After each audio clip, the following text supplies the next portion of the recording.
नमस्कार दोस्तों, welcome to Arya insights. दोस्तों, जियोपॉलिटिक्स जो है बहुत ही इंटरेस्टिंग होते जा रही है, जिसकी शुरुआत यूक्रेन रसिया वार से होती है और वह फिर रसिया ऑयल की खरीदी से लेकर भारत पाकिस्तान के युद्ध से होते हुए आज उस स्थिति में पहुंच चुका है जहां भारत अमेरिका के संबंध में काफी ज्यादा गिरावट हो चुकी है। सिचुएशन यह बन चुकी है कि पाकिस्तान का फील्ड मार्शल मुनीर, जो कि एक फील्ड मार्शल है, अमेरिका में जाकर दो बड़े काम कर रहा है। पहला, वह अमेरिका की धरती पर भारत पर परमाणु हमले की बात कर रहा है। दूसरा, वह बलूचिस्तान लिबरेशन आर्मी को अंतर्राष्ट्रीय आतंकवादी संगठन घोषित करवाने में सफल रहा है। दोस्तों, यह जो BLA को फॉरेन टेररिस्ट ऑर्गेनाइजेशन घोषित किया गया है, इसे सामान्य घटना नहीं समझना चाहिए। इसका भारत की विदेश नीति और भारत पाकिस्तान के संबंध पर बहुत अधिक प्रभाव पड़ने वाला है।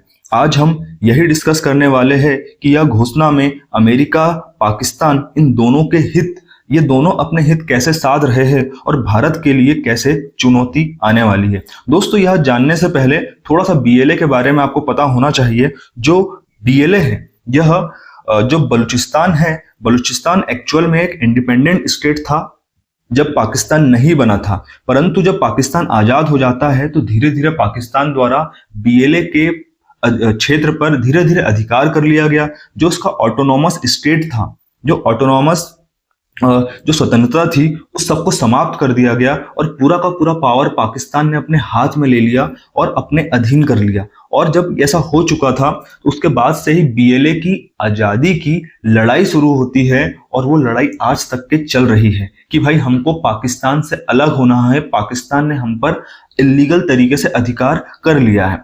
परंतु यह लड़ाई को अब सबसे बड़ी चोट पहुंची है जब USA ने इस ऑर्गेनाइजेशन को फॉरेन टेररिस्ट ऑर्गेनाइजेशन घोषित कर दिया है। तब घटना को भारतीय संदर्भ में भी हमें समझना आवश्यक है। मेरा मानना है कि कोई भी घटना को समझने में उसकी टाइमिंग का बहुत ज्यादा महत्व होता है। वह घटना कब घटित हो रही है या कब घोषित हो रही है, यह बहुत इंपॉर्टेंट होता है कि उस समय जियोपॉलिटिक्स टेंशन क्या चल रहे हैं।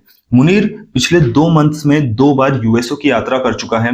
मुनीर इस संगठन को लेकर नरेटिव बना रहा है कि यह एक भारत समर्थित, भारत का एक प्रॉक्सी ग्रुप है जो भारत के सहारे पर काम कर रहा है। और उससे भी महत्वपूर्ण यह है कि अमेरिका की घोषणा मुनीर के नरेटिव को मान रहा है, उसको वैलिडेशन दे रहा है। अमेरिका की घोषणा से यह पता चलता है कि USA भी यह मानकर चल रहा है कि यह भारत समर्थित संगठन है। दोस्तों, पर अगर आप यह समझ रहे हैं कि अमेरिका की घोषणा से क्या ही होगा, तो आप गलत कर रहे हैं। जैसे मैंने कहा कि घटना का समय काल बहुत ज्यादा इंपॉर्टेंट होता है और आप बारीकी से देखेंगे तो समझेंगे कि इसके परिणाम कुछ अलग ही निकलने वाले हैं। BLA को ग्लोबल टेररिस्ट की ऑफिशियल लेबलिंग से मुनीर पाक को आतंकवाद से पीड़ित देश बताने का प्रयास कर रहा है, जबकि पाकिस्तान आतंकवाद को पोषित करने वाला राज्य है। फिर चाहे क्यों ना हो, पाक आर्मी कैंप के पड़ोस में ही ओसामा बिन लादेन मिला हो। इन सबका परिणाम यह होगा कि अब बलूची का क्रैकडाउन होगा। जो पाकिस्तान आर्मी जो बलूचिस्तान के लोगों का क्रैकडाउन कर रही थी, वो जस्टिफाई होगा, उन पर अत्याचार और अधिक बढ़ेगा और अंतर्राष्ट्रीय स्तर पर बलूची के स्टैंड और पॉइंट ऑफ व्यू को आतंकवाद से जोड़कर देखा जाएगा। पाक आर्मी पाक में ही अपनी जमीन खो रही है, वही इमरान खान के सपोर्टर पाक आर्मी का ही विरोध कर रहे हैं। ऐसे में अपना वर्चस्व खोती आर्मी के लिए यह एक संजीवनी का काम करेगी। भारत के लिए भी एक बहुत ज्यादा ऑकवर्ड सिचुएशन जो है बन रही है। भारत ने हमेशा बलूची लोग, जो भारत ने हमेशा बलूची लोग के अधिकारों का समर्थन में आवाज उठाता रहा है। भारत कभी भी हथियारों का समर्थन नहीं कर रहा है, परंतु पाक आर्मी द्वारा जो बलूचियों पर अत्याचार होता है, भारत उसके लिए आवाज उठाता रहा है। अब दिक्कत ये होगी कि अब दिक्कत क्या हो चुकी है कि BLA आजकल ओपनली इंडिया के सपोर्ट के लिए आवाज उठा रहा है। वह ओपनली बोल देता है कि भैया इंडिया सरकार हमारी मदद करे और भारत पाक के खिलाफ हमारा समर्थन करे। तब ऐसे में जब USA ग्लोबल टेररिस्ट ऑर्गेनाइजेशन घोषित कर चुका है, तो भारत का कोई भी स्टेटमेंट और कोई भी इंगेजमेंट ऐसा दिखा सकता है कि भारत भी एक टेररिस्ट स्पॉन्सर, टेररिस्ट सपोर्टर देश है। ऐसे में सबसे बड़ी समस्या यह होती है, अब दोस्तों क्या है कि यूएसए की यह घोषणा पाक के नैरेटिव को ग्लोबल स्तर पर मजबूत तो कर रही है, ऊपर से भारत पर भी प्रेशर डालने का काम करेगी। यह घोषणा अब संगठन को जो क्षेत्रीय सेपरेटिस्ट ग्रुप नहीं बल्कि अब ग्लोबल टेररिस्ट आउटफिट बना दिया है।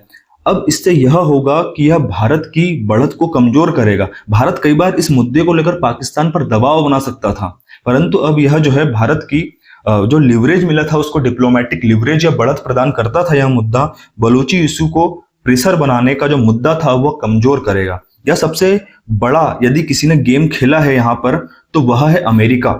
इसने एक तीर से दो शिकार करने का प्रयास किया है। अमेरिका भारत में अपनी मजबूती, अमेरिका जो है पाकिस्तान में अपनी मजबूती बनाए रखने के लिए आर्मी को अपनी खोई हुई साख वापस दिलाने में सहायता कर रहा है। दूसरी ओर एक अलग गेम चल रहा है जिसको लेकर बलूच लोग 70 साल से अपनी आवाज उठा रहे हैं। वह है बलूचिस्तान के रिसोर्सेस, जैसे वहां पर बहुत अधिक कच्चा तेल, तांबा और रेयर अर्थ मिनरल्स हैं। यह सब संसाधन अभी तक अनटैप्ड है, जिस पर अमेरिका अपना अधिकार जमाना चाहता है। दूसरी ओर यह सिग्नल भी दे रहा है अमेरिका कि जहां पहले चाइना को काउंटर करने के लिए हम भारत की ओर देख रहे थे, अब वह बलूचिस्तान में सैन्य गतिविधियां बढ़ाकर पाकिस्तान को अपने क्लोज कर चाइना के खिलाफ यूज कर सकता है। सबसे इंटरेस्टिंग बात यह है कि चाइना भी यह सब देख रहा है, समझ रहा है, परंतु अभी कुछ बोल नहीं रहा है। इस प्रकार जहां बलूचिस्तान के रेयर अर्थ मिनरल्स पर अमेरिका अपना अधिकार कर चाइना पर अपनी निर्भरता कम करना चाह रहा है, वहीं पाकिस्तान आर्मी के लिए भी यह एक परफेक्ट आउटकम है, जिसने पाक आर्मी के नैरेटिव को मजबूत किया है, भारत के सामने और नई जियोपॉलिटिकल टेंशन ला खड़ा किया है। अब देखना होगा कि भारत इस मुद्दे से कैसे निपटता है। मेरा यह मानना है कि हमारी एजेंसी और गवर्नमेंट को पहले से ही अनुमान हो गया होगा कि ट्रंप इंडिया टेंशन के क्या क्या दुष्परिणाम और क्या क्या आउटकम हो सकते हैं। अंत में मैं यही कहूंगा कि भारत में आज से 6 मंथ पहले शायद ही किसी भारतीय ने यह सोचा होगा कि जिसके विजय के लिए हम भारत में हवन कर रहे हैं वह व्यक्ति यूएसए इंडिया के संबंधों को 20 वर्ष पीछे ले जाने वाला मुख्य व्यक्ति होगा। खैर, आई होप इस मुद्दे को लेकर आपको क्लैरिटी मिली होगी, और इस टॉपिक से रिलेटेड कोई भी अपडेट हो तो मैं उसे आपके समक्ष लाता रहूंगा। Thank you so much, have a good day.